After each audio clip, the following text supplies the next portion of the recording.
Hello दोस्तों, आज हम फ्यूचर टेंस के पैसिव वॉइस के बारे में पढ़ेंगे। अब फ्यूचर टेंस के पैसिव वॉइस बनाने से पहले हमें कुछ चीज़ों के बारे में पता होना चाहिए। आपको ये पहले भी बता दी गई थी कि विल और शैल का यूज़ कहाँ पर होता है। जब सब्जेक्ट आई और वी हो,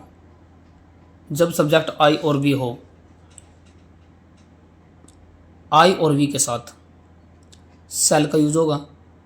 और जब आई और वी के अलावा कोई अदर सब्जेक्ट दे रखा हो, ही, सी, इट, दे, राम, शाम, बुक, जो भी कुछ है आई और वी को छोड़कर, यानी ये फर्स्ट पर्सन ना हो, इसके अलावा सेकंड हो, थर्ड पर्सन कोई भी हो, उनके साथ विल का यूज़ करेंगे। हालांकि किसी भी सब्जेक्ट के साथ विल और शैल का यूज़ हो सकता है, वो हम मॉडल में पढ़ेंगे कब होता है। फिलहाल हम ये देखेंगे कि आई और वी के साथ सिर्फ शैल का यूज होगा और बाकी सब्जेक्ट्स के साथ विल का यूज होगा।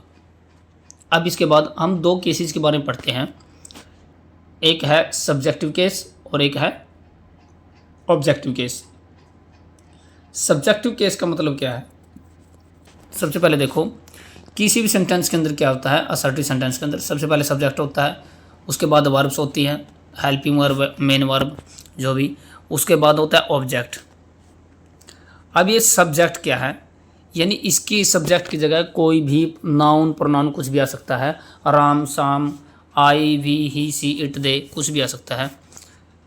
लेकिन इस सब्जेक्ट की जगह जो भी हम वर्ड लिखेंगे वो सब्जेक्टिव केस में होना चाहिए। सब्जेक्टिव केस का मतलब जैसे आई है, आई का मतलब मैं है, ये आई वी है, जो ही, सी, इट, ये देखो, ये सारे सारे सब्जेक्टिव केस हैं, ये सब्जेक्ट के रूप में ही आ सकते हैं। यानी ये हमेशा वर्ब से पहले ही लिखे जा सकते हैं। आई वी, आई का मतलब मैं, वी मतलब हम, ही वह, सी वह, ही लड़के के लिए, सी लड़की के लिए, दे वे ज़्यादा प्लूरल के लिए, इट किसी वस्तु के लिए यह है। तो ये क्या है, यह हमेशा सब वर्ब से पहले आ सकते हैं, यानी सब्जेक्ट के रूप में आ सकते हैं। इनको वर्ब के बाद आई नहीं लिख सकते, वी नहीं लिख सकते, ही और सी, इट, दे ये नहीं लिख सकते। लेकिन जब ये वर्ब के बाद लिखे जाते हैं आई, तो ये इस रूप में बदल जाएंगे। आई बदल जाएगा मी के अंदर, वी बदल जाएगा अस के अंदर। आई का मतलब मैं, मी का मतलब मुझे, वी का मतलब हम, अस का मतलब हमें, मी का मतलब मुझे, ही का मतलब वह, हिम का मतलब उसे या फिर उसको, शी का मतलब वह लड़की के लिए, हर का मतलब उसे या फिर उसको, दे का मतलब वे, देम का मतलब उन्हें या फिर उनको, इट का मतलब यह है और इट का मतलब यह है। अब इट दोनों तरफ आ सकता है और यू भी दोनों तरफ आ सकता है। यू सब्जेक्ट के रूप में भी आ सकता है और ऑब्जेक्ट के रूप में भी। अब ये आपको याद करने पड़ेंगे, सब्जेक्टिव केस और ऑब्जेक्टिव केस। अब देखते हैं future indefinite tense. Future indefinite में क्या होता है, फ्यूचर का मतलब होता है will, shall plus base form, और इंडेफिनिट का मतलब होता है या तो वर्ब ना हो या फिर बेस फॉर्म हो। तो विल शैल के बाद जो बेस फॉर्म है उसी से काम चलता है। इन सब के बारे में तो हमने टेंस में पढ़ा था। हम एग्जाम्पल देखते हैं। Mohan will write a letter. Mohan एक पत्र लिखेगा। विल शैल का मतलब होता है गा, गेगी का आवाज़ होती है। और ये देखो, जो विल शैल के बाद जो मेन वर्ब होते हैं उसी से, मेन वर्ब से क्या निकालनी है हमें, बी प्लस वर्ब की थर्ड फॉर्म। हेल्पिंग वर्ब से नहीं, मेन वर्ब से निकालने में बी और वर्ब की third form. Mohan will writer है, मोहन एक पत्र लिखेगा। ये जो मेन वर्ब है ये ऑलरेडी वर्ब की बेस फॉर्म है। क्या है? वर्ब की बेस फॉर्म। तो बी की तो हम बेस फॉर्म लिखेंगे और इसी वर्ब की थर्ड फॉर्म लिखेंगे, जैसे हमने पीछे भी किया था। अभी देखो, मोहन मोहन है, ये तो बाई करके बाद में आ जाएगा और ए लेटर आगे आ जाएगा, यानी सब्जेक्ट ऑब्जेक्ट बनेगा और ऑब्जेक्ट सब्जेक्ट, ए लेटर। अब ये जो हेल्पिंग वर्ब है अगर इसके साथ सूट होती है तो लिखो। अब देखो, आई और वी के साथ शैल आता है, लेकिन ये तो ए लेटर है तो यहाँ भी विल चलेगा। ऊपर मोहन था, आई और वी नहीं था, ऊपर भी विल था, तो ए लेटर विल। अब यहाँ से निकालने बी प्लस वर्ब की थर्ड फॉर्म। अब बी की बेस फॉर्म कौन सी है? खुद बी ही वर्ब की बेस फॉर्म है। फर्स्ट फॉर्म होती है इसकी is am are, second form होती है वॉज वर्ब, और थर्ड फॉर्म होती है बीन, और कंटिन्यूस क्या होती है? बीइंग। तो वर्ब की बेस फॉर्म, बी की बेस फॉर्म क्या है? तो बी की बेस फॉर्म क्या है? बी। और राइट की थर्ड फॉर्म क्या है? रिटर्न। और by Mohan, Mohan will write a letter, Mohan एक पत्र लिखेगा। A letter will be written by Mohan, एक पत्र मोहन के द्वारा लिखा जाएगा। I shall kill a snake, मैं एक सांप को मारूंगा। देखो आई के साथ शैल आया, I shall kill a snake. A snake main verb क्या है, किल, शैल हेल्पिंग वर्ब है, ए स्नेक आगे आ गया। अब ये विल में चेंज हो गया क्योंकि आई के साथ तो शैल था, ए स्नेक आई और वी नहीं है तो विल चेंज हो जाएगा। ए स्नेक विल बी, अब विल शैल के बाद तो ये भी बेस फॉर्म है तो बी की बेस और किल की किल्ड।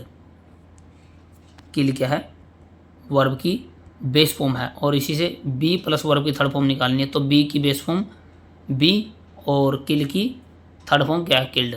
तो a snake will be killed by me, I shall kill a snake, मैं एक सांप को मारूंगा, एक सांप मेरे द्वारा मारा जाएगा। The crow will drink the water, कौवा पानी पिएगा। द क्रो है तो विल आया, द वाटर आगे आ जाएगा, विल ऐसे कैसे, B drunk by the crow, पानी कौवे के द्वारा पिया जाएगा।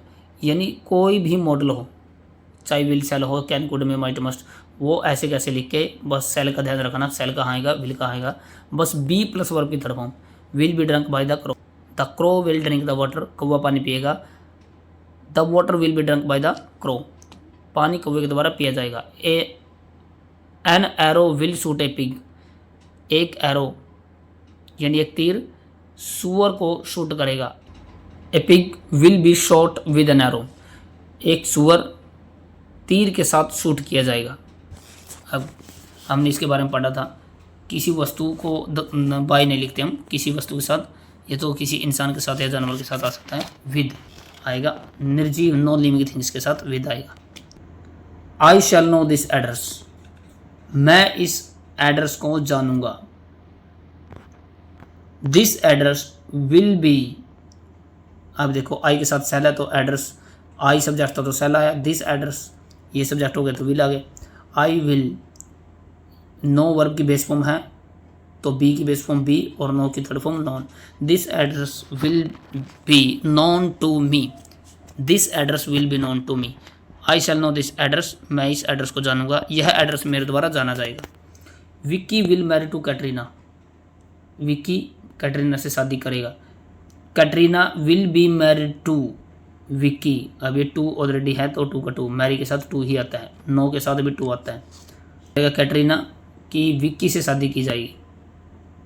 अब फ्यूचर कंटिन्यूस, जैसा कि हमने देखा था, हर एक फोर्थ टेंस यानी present perfect continuous, past perfect continuous और फ्यूचर परफेक्ट कंटिन्यूस का पैसिव वॉइस नहीं बनेगा, लेकिन फ्यूचर कंटिन्यूस का भी नहीं बनेगा, नो पैसिव वॉइस। अब इसका रीज़न आप देख सकते हैं, Mohan will be writing a letter, Mohan पत्र लिख रहा होगा। अब ए लेटर आ गया जाएगा, a letter will be, will तो लेटर के साथ, मोहन के साथ भी विल है तो ए लेटर के साथ भी विल चलेगा। विल बी भी ऐसे कैसे है, और राइटिंग विल बी राइटिंग की आई एन जी है तो बी की आई एन जी है, बीइंग, यानी दो वर्ब जो मेन वर्ब से निकालने हमने, ये तो दोनों को ऐसे ऐसे रखने, तो मेन वर्ब से निकालने में बी प्लस वर्ब की थर्ड फॉर्म। अब बी की I N G form being, तो बी जैसे दिखने वाली दो वर्ब्स आ गई, बी बीइंग रिटन, तो ये गलत हो जाएगा, तो no passive voice. A letter will be being written by Mohan, तो इसमें क्या गलत, no passive voice. Future perfect, Mohan will have written a letter, Mohan एक पत्र लिख चुका होगा, मोहन एक पत्र लिख चुका होगा। A letter will have, same will have, क्योंकि रिटन से निकालनी बी प्लस, रिटन वर्ब की थर्ड फॉर्म है, यहीं से बी और वर्ब की थर्ड फॉर्म निकालनी। अब बी की थर्ड फॉर्म कौन सी है, बीन, और रिटन तो खुद ही थर्ड फॉर्म में रिटन। विल हैव सेम का सेम, मोहन के साथ विल तो ए लेटर के साथ भी विल, आई और वी नहीं है। A letter will have been written by Mohan, Mohan will have written a letter, Mohan एक पत्र लिख चुका होगा, एक पत्र मोहन के द्वारा लिखा जा चुका होगा। We shall not have written a letter, हम एक लेटर नहीं लिख चुके होंगे। A letter will not have, we के साथ शैल और ए लेटर के साथ विल नॉट, तो ऐसे कैसे, क्योंकि हेल्पिंग वर्ब के बाद ही नॉट आएगा, यहाँ हेल्पिंग वर्ब विल है, ऊपर शैल थी। विल नॉट हैव बीन, देखो वर्ब की थर्ड फॉर्म है, जो मेन वर्ब है वर्ब की थर्ड फॉर्म है, तो बी की थर्ड फॉर्म बीन और इसी की थर्ड फॉर्म रिटन है ही है अपने आप में, तो एक पत्र हमारे द्वारा नहीं लिखा जाएगा। I shall have deleted all the photos, मैंने सभी फ़ोटोज़ डिलीट कर दी होंगी। अब डिलीटेड मेन वर्ब है, उसके बाद सारा ऑब्जेक्ट है ऑल द फोटोज़, आई के साथ शैल, ऑल द फोटोज़ के साथ will have deleted third form है, हैज हैव, हैड के बाद थर्ड फॉर्म आती है, तो बीन बी की थर्ड फॉर्म बीन और डिलीटेड, ऐसे कैसे, क्योंकि ये तो थर्ड ही है, थर्ड फॉर्म ही है। I shall have deleted all the photo, मैंने सभी फ़ोटो डिलीट कर दी होगी, सभी फ़ोटो मेरे द्वारा डिलीट कर दी गई होंगी। They will have cleared the exams, वे एग्ज़ाम्स को क्लियर कर चुके होंगे। The exams will have been cleared by them, they का दैम बन गया, देखो आई का मी बना था, ये भी ध्यान रखना, क्योंकि यहाँ आई सब्जेक्टिव केस में और बाद में ऑब्जेक्टिव केस में मी आ गया, दे सब्जेक्टिव केस में बाद में दैम बन गए। The exams will have been cleared by me, paper मेरे द्वारा क्लियर करे जा चुके होंगे। फ्यूचर परफेक्ट कंटिन्यूअस, अब ये फोर्थ का तो किसी का भी नहीं बनता।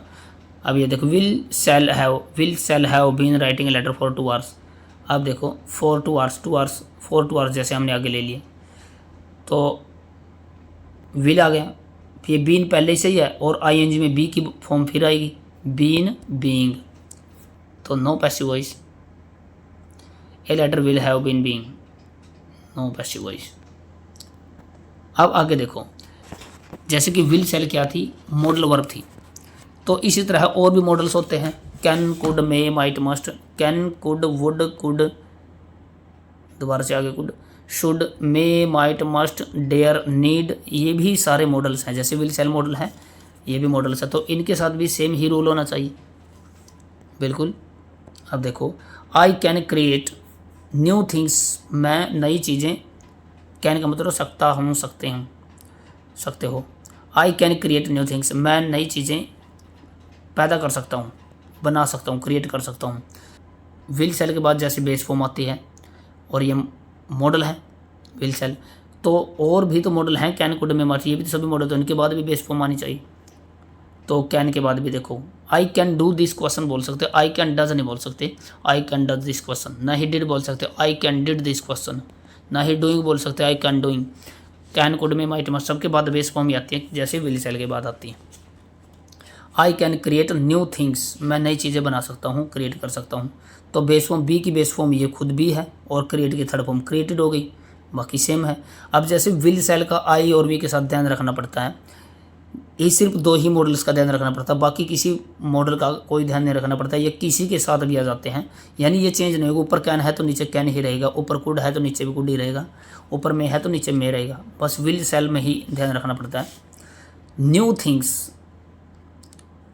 Can be created by me, अब इसका ये भी ध्यान नहीं रखना कि ये सिंगुलर है प्लूरल, ये भी ध्यान नहीं, ये सभी सिंगुलर के साथ भी आ सकते हैं और प्लूरल के साथ भी। आई बाई करके मी, ऑब्जेक्टिव केस में मी बन गया बाई करके। न्यू थिंग्स आगे आ गए, न्यू थिंग्स कैन का कैन है, कैन का कैन क्यों लिखा, क्योंकि हमने तो be plus third form main verb से निकालनी है, तो बी की बेस फॉर्म क्या है बी, और बी क्रिएट की third form created. I can create new things, मैं नई चीज़ें क्रिएट कर सकता हूँ, नई चीज़ें मेरे द्वारा क्रिएट की जा सकती हैं, can be created by me. She could become an IAS, वह एक IAS बन सकती थी। एन IAS कुड का कुड बिकम बेस फॉर्म है, तो बी की बेस फॉर्म बी और बिकम की third form become. Become became become, जैसे कम केम कम होता है, ऐसे become became become third form. An IAS could be become by her, वह IAS बन सकती थी, एक IAS उसके द्वारा बना जा सकता था। You should not disobey the rules, तुम्हें नियमों का उल्लंघन नहीं करना चाहिए। द रूल्स शुड नॉट ऐसे कैसे, डिसोबे मेन वर्ब, तो डिसोबे बेस फॉर्म है, क्योंकि should could may might must will शैल सबके बाद बेस फॉर्म आती है। डिसोबे तो बी की base form, disobey base form है, बी की बेस फॉर्म बी और डिसोबे की third form disobeyed. You should not disobey the rules, तुम्हें नियमों का उल्लंघन नहीं करना चाहिए, नियमों का उल्लंघन तुम्हारे द्वारा नहीं किया जाना चाहिए बाय यू, तुम्हारे द्वारा। द क्लाउड्स में क्रिएट द रेन ड्रॉप्स, बादल क्या बना सकते हैं, वर्षा की बूंदें। इसके बाद क्रिएट मेन वर्ब है, इसके बाद ऑब्जेक्ट आगे द रेन ड्रॉप्स मे का मे और बी क्रिएट की third form created by the clouds. The clouds में क्रिएट द रेन ड्रॉप्स, बादल रेन ड्रॉप्स बना सकते हैं, रेन ड्रॉप्स बादलों के द्वारा बनाई जा सकती है। आगे Ram might not invite Rohan, Ram Rohan को शायद इनवाइट ना करे, या फिर शायद इनवाइट नहीं कर सकता। Rohan might not be invited by Ram, आप समझ में, क्योंकि ये बेस फॉर्म है इनवाइट, तो बी की बेस फॉर्म बी और इनवाइट की third form invited. We must follow the traffic rules, हमें ट्रैफिक नियमों का पालन जरूर करना चाहिए। The traffic rules must be followed by us, हमारे द्वारा ट्रैफिक रूल्स फॉलो किए जाने चाहिए। They dare to touch Mount Everest, उन्होंने हिम्मत की, डेयर आगे देखो, माउंट एवरेस्ट पर टच करने की, उन्होंने हिम्मत की माउंट एवरेस्ट को टच करने की। माउंट एवरेस्ट, डेयर अपने में वर्ब की फर्स्ट फॉर्म है, डेयर्ड सेकंड होती है और डेयर्ड ही थर्ड होती है, तो वर्ब की फर्स्ट फॉर्म है डेयर, तो बी, इसी से बी प्लस वर्ब की थर्ड फॉर्म निकालनी। अब कहोगे ये बाद में टच दे रखा है, टच टच टच, तो ये मेन वर्ब हो, डेयर तो हेल्पिंग वर्ब है। नहीं, ऐसा नहीं है, डेयर ही मेन वर्ब है। यहाँ बीच में देखो ध्यान से प्रेपोजिशन दे रखे, और प्रेपोजिशन के बाद की वर्ब कभी नहीं गिनी जाती सेंटेंस के अंदर, उसकी अलग वर्ब होती है। अगर प्रेपोजिशन के बाद वर्ब आते हैं तो वो अलग वर्ब होती है। तो इससे पहले तो एक ही वर्ब है और ये मेन वर्ब है, तो मेन वर्ब क्या है, वर्ब की फर्स्ट फॉर्म दे रखी है, तो इसी से बी वर्ब की थर्ड फॉर्म निकालनी। अब बी की फर्स्ट फॉर्म कौन सी है, इज, माउंट एवरेस्ट के साथ तो इज आएगा, इज, और डेयर की थर्ड फॉर्म डेयर्ड। अब टू, इसका पैसिव वॉइस अलग निकालना पड़ेगा, क्योंकि टू के बाद आपने बोला कि ये टच अलग वर्ब है प्रेपोजिशन के बाद, तो अलग से बी प्लस थर्ड फॉर्म निकालनी पड़ेगी उसकी, और डेयर की अलग से थर्ड फॉर्म निकालनी पड़ेगी बी के साथ। अब टू लगा दिया, टू के साथ ही जुड़ेगा। अब टू के बाद हमेशा टू होता है, जो टू के बाद हमेशा वर्ब की बेस फॉर्म आती है। जैसे I want to go, I want to goes नहीं कर सकते, आई वॉन्ट टू वेंट नहीं कर सकते, आई वॉन्ट टू गोन नहीं कर सकते, या आई वॉन्ट टू राइट होता है, मैं लिखना चाहता हूँ, न कि आई वॉन्ट टू राइट्स, हमेशा बेस फॉर्म आती है टू के बाद। तो टू के बाद ये बेस फॉर्म है टच, तो बेस फॉर्म से बी थर्ड निकालनी, बी की बेस फॉर्म बी है और टच की थर्ड फॉर्म टचड है, तो बाय देम वे माउंट एवरेस्ट को छूने की हिम्मत रखते हैं। नॉन पैसिव वर्ब्स, अब इसमें पढ़ना है कि कुछ ऐसे वर्ब्स जिनका पैसिव वॉइस कभी नहीं बनता। अब इससे पहले हमें कुछ समझना पड़ेगा ट्रांसिटिव वर्ब और इंट्रांसिटिव वर्ब क्या होती हैं। ट्रांसिटिव वर्ब का पैसिव वॉइस बनता है, इंट्रांसिटिव वर्ब का पैसिव वॉइस नहीं बनता, यानी इसको क्या बोलते हैं हम, सकारात्मक क्रिया। सकारात्मक, कर्म का मतलब होता है ऑब्जेक्ट, स का मतलब समेत, समेत ऑब्जेक्ट, यानी इसका, इस ऐसी वर्ब जिसका खुद का ऑब्जेक्ट होता है और इनके बाद में लगा होता है। एक होता है इंट्रांसिटिव, अकर्मक क्रिया, यानी उनका खुद का ऑब्जेक्ट नहीं होता। ध्यान से देखो, ट्रांसिटिव वर्ब सकर्मक क्रिया। The verbs which have it's direct object after it, यानी ऐसी क्रियाएं जिसका खुद का यानी प्रत्यक्ष ऑब्जेक्ट होता है, यानी कि जस्ट बाद लगा होता है। जैसे आई ईट मैंगो, ईट के बाद मैंने मैंगो खाया, ईट के बाद सीधा मैंगो लिख दिया डायरेक्टली, ऑब्जेक्ट है उसका, ईट अपने आप में एक वर्ब है। आई ईट मैंगो, मैं मैंगो खाता हूँ, तो वो ट्रांसिटिव वर्ब है। The verb which have it's direct object, जिसके बाद प्रत्यक्ष ऑब्जेक्ट लिखा होता है इसके खुद के साथ, इसके खुद के बाद, यानी किसी वर्ब के बाद इसका खुद का ऑब्जेक्ट लिखा होता है, तो उस वर्ब को ट्रांसिटिव वर्ब कहते हैं। ट्रांसिटिव वर्ब के साथ नाउन या प्रोनाउन लगा होता है, यानी या तो किसी का नाम होगा या फिर उसकी जगह, जैसे मी हो गया, आसो हो गया, वो लगे होगा। रिप्लाई, अब देखो ट्रांसिटिव वर्ब की पहचान क्या है, रिप्लाई ऑफ व्हाट या होम इज ट्रांसिटिव वर्ब, यानी क्या और किसको या फिर किसे का उत्तर। अगर सेंटेंस के अंदर इन दोनों का, क्या और किसे का आंसर मिल जाता है, तो वो वर्ब है जो उसके अंदर दी गई है, वो ट्रांसिटिव वर्ब है। जैसे ईट, आई ईट मैंगो, आई ईट मैंने खाया, आगे लिख दिया मैंगो। आई ईट, जब हम वर्ब बोलते हैं आई ईट मैंने खाया, तो वहाँ बोलना व्हाट, क्या खाया, आंसर आता है मैंगो, तो इसके अंदर है उसका आंसर सेंटेंस के अंदर मैंगो, तो ये ट्रांसिटिव वर्ब है ईट। मैंगो कोई वर्ब नहीं है, मैंगो तो नाउन है। अब जैसे प्ले, आई प्ले क्रिकेट, मैं क्रिकेट खेलता हूँ, आई प्ले मैं खेलता हूँ, क्या, व्हाट, क्रिकेट, तो उसका आंसर आ गया, तो ये भी प्ले भी ट्रांसिटिव वर्ब है। आई क्रिएट थिंग्स, मैं थिंग्स यानी चीज़ें बनाता हूँ, पैदा करता हूँ, तो व्हाट का रिप्लाई है। आई किल्ड ए स्नेक, मैंने मारा, क्या मारा, क्या की जगह हम किसे बोलते, किसे मारा, सांप को, तो किसी का आंसर क्या है, आई किल्ड ए स्नेक, किल का आंसर स्नेक आया, तो उसका आंसर फिट बैठता है, उसके अंदर मिल भी गया, तो किल क्या है, एक ट्रांसिटिव वर्ब है। I wrote a letter, I write a letter, I wrote a letter, तो मैंने क्या लिखा, व्हाट, क्या लिखा, लेटर, आंसर मिल गया। तो ये ट्रांसिटिव वर्ब है। एक इसके विपरीत होती है, इसके भी उल्टे, इनट्रांसिटिव वर्ब्स, अकर्मक क्रिया, इसको क्या बोलते हैं, अकर्मक क्रिया, यानी इसके बाद कोई इसका खुद का ऑब्जेक्ट नहीं होता। खुद का मतलब इसके जस्ट बाद जो इस पर शूट करता है, व्हाट और होम का रिप्लाई होता है, जो व्हाट या होम का रिप्लाई। व्हाट का मतलब क्या, होम का मतलब किसे या फिर किसको। The verb which can not have it's direct object, यानी ऐसी वर्ब जिसका खुद का ऑब्जेक्ट नहीं हो सकता इसके खुद के बाद। These certain either A preposition और नथिंग आफ्टर देम, यानी ऐसी वर्ब्स के बाद या तो कुछ नहीं लिखा होता या फिर प्रपोजिशन लिखी होती है। अब जैसे intransitive verb, these have no passive voice, in verbs का कोई पैसिव वॉइस नहीं बनता। अब देखो, यानी इनके बाद अगर इंट्रांसिटिव वर्ब के बाद या तो एडजेक्टिव लिखा होता है या फिर एडवर्ब लिखी होती है। हो सकता है उनके बाद प्रपोजिशन दे रखो या फिर कुछ भी ना दे रखा हो, और वैसे एडजेक्टिव एडवर्ब इसके बाद आ सकते हैं। अब देखो रिप्लाई, वहाँ तो क्या था, व्हाट और होम का रिप्लाई था, यानी क्या और किसे या फिर किसको का रिप्लाई ट्रांसिटिव वर्ब होती है। अभी देखो ये व्हेन का रिप्लाई होता है।